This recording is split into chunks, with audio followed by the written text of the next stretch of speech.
بسم اللہ الرحمن الرحیم۔ السلام علیکم ویورز، میں ہوں مومنہ۔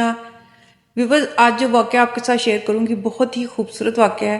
اس کے متعلق پہلے کچھ نہیں بتاؤں گی، ڈائریکٹ واقعہ ہی سنتے ہیں۔ ویورز، ایک مرتبہ حضرت جبرائیل علیہ السلام نبی پاک صلی اللہ علیہ وسلم کے پاس تشریف لائے تو آپ صلی اللہ علیہ وسلم نے دیکھا کہ حضرت جبرائیل علیہ السلام کچھ پریشان ہیں۔ تو آپ صلی اللہ علیہ وسلم نے پوچھا، کیا بات ہے جبرائیل علیہ السلام؟ آج میں آپ کو غمزدہ دیکھ رہا ہوں۔ جبرائیل علیہ السلام نے عرض کی، اے اللہ کے پیارے محبوب، کل میں اللہ پاک کے حکم سے جہنم کا نظارہ کر کے آیا ہوں۔ اس کو دیکھنے کے بعد مجھ پر غم طاری ہو گیا۔ نبی کریم صلی اللہ علیہ وسلم نے فرمایا، ایسا کیا دیکھا جبرائیل علیہ السلام؟ مجھے بھی جہنم کے حالات بتاؤ۔ جبرائیل علیہ السلام نے عرض کی، یا رسول اللہ، جہنم کے کل 7 درجے ہیں۔ اس میں جو سب سے نیچے والا درجہ ہے، اللہ تعالیٰ نے اس میں منافقوں کو رکھا ہے، یعنی اس درجے میں منافق لوگ رکھے جائیں گے۔ اس سے اوپر چھٹے درجے میں اللہ تعالیٰ مشرک لوگوں کو ڈالے گا، اور 5ویں درجے میں اللہ تعالیٰ سورج اور چاند کی پرستش کرنے والوں کو ڈالے گا۔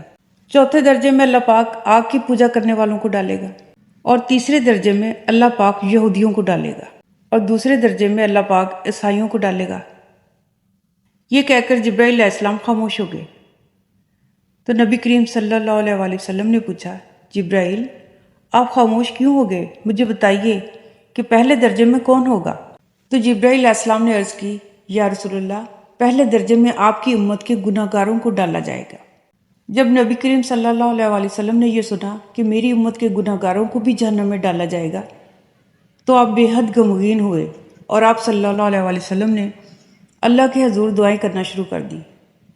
3 دن ایسے گزرے کہ اللہ کے محبوب صلی اللہ علیہ وسلم مسجد میں نماز پڑھنے کے لیے تشریف لاتے، اور نماز پڑھنے کے بعد حجرے میں تشریف لے جاتے اور دروازہ بند کر لیتے، اور اللہ کے حضور رو رو کر فریاد کرتے، یا اللہ میری امت کو بخش دے۔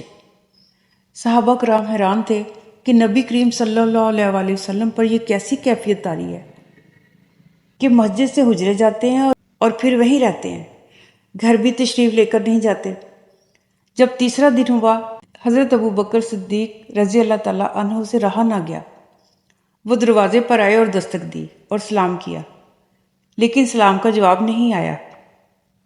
حضرت ابو بکر صدیق روتے ہوئے حضرت عمر رضی اللہ تعالیٰ عنہ کے پاس آئے اور بتایا کہ میں نے سلام کیا، لیکن آپ صلی اللہ علیہ وسلم کی طرف سے کوئی جواب نہیں آیا، لہٰذا آپ جائیں، ہو سکتا ہے آپ کو سلام کا جواب مل جائے۔ حضرت عمر رضی اللہ تعالیٰ عنہ گئے، دروازے پر دستک دی اور 3 مرتبہ سلام کیا، لیکن کوئی جواب نہیں آیا۔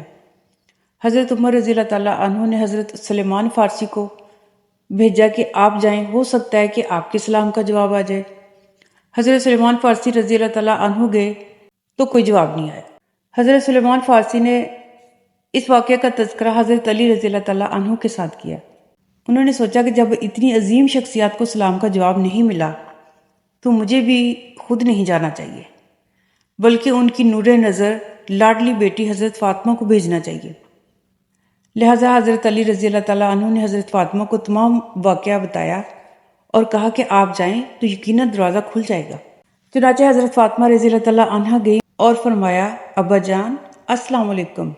بیٹی کی آواز سن کر محبوب کائنات اٹھے اور دروازہ کھول دیا اور سلام کا جواب بھی دے دیا۔ حضرت فاطمہ نے پوچھا، ابا جان آپ پر کیا کیفیت طاری ہے کہ 3 دن سے آپ یہاں تشریف فرمائے؟ نبی کریم صلی اللہ علیہ وسلم نے فرمایا، اے فاطمہ، اے میری پیاری بیٹی، جبرائیل علیہ السلام نے مجھے آگاہ کیا ہے کہ میری امت بھی جہنم میں جائے گی۔ بیٹی فاطمہ، مجھے اپنی امت کے گناہ گاروں کا غم کھائے جا رہا ہے، اور میں اپنے مالک سے دعائیں کر رہا ہوں کہ اللہ ان کو معاف کر کے جہنم سے بری کر دے۔ یہ کہہ کر آپ پھر سجدے میں چلے گئے اور رونا شروع کر دیا، یا اللہ میری امت کے گناہ گاروں کو معاف کر دے، رحم فرما ان پر، ان کو جہنم سے آزاد کر دے۔ اتنے میں حکم آ گیا، اے میرے محبوب صلی اللہ علیہ وآلہ وصحابہ وبارک وسلم، غم نہ کر، رب آپ کو اتنا عطا کرے گا کہ آپ راضی ہو جائیں گے۔ آپ صلی اللہ علیہ وسلم خوشی سے کھل اٹھے اور فرمایا، لوگو، اللہ نے مجھ سے وعدہ کر لیا ہے کہ وہ روز قیامت مجھے میری امت کے معاملے میں خوب راضی کرے گا، اور میں اس وقت تک راضی نہیں ہوں گا جب تک میری امت کا آخری فرد بھی جنت میں داخل نہیں ہو جاتا۔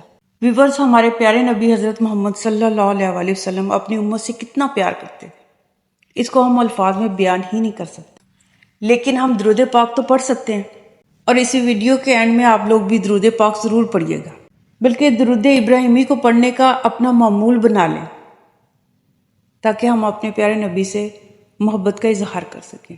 ویورز، آپ کو یہ ویڈیو یقیناً پسند آئی ہوگی۔ اگر پسند آئی ہو تو میرے چینل کو لائک کریں، سبسکرائب کریں اور بیل آئیکن کو پریس کریں تاکہ میری ویڈیوز آسانی سے آپ تک پہنچتی رہیں۔ اپنا بہت سارا خیال رکھیے گا اور مجھے دعاؤں میں ضرور یاد رکھیے گا۔ اللہ حافظ۔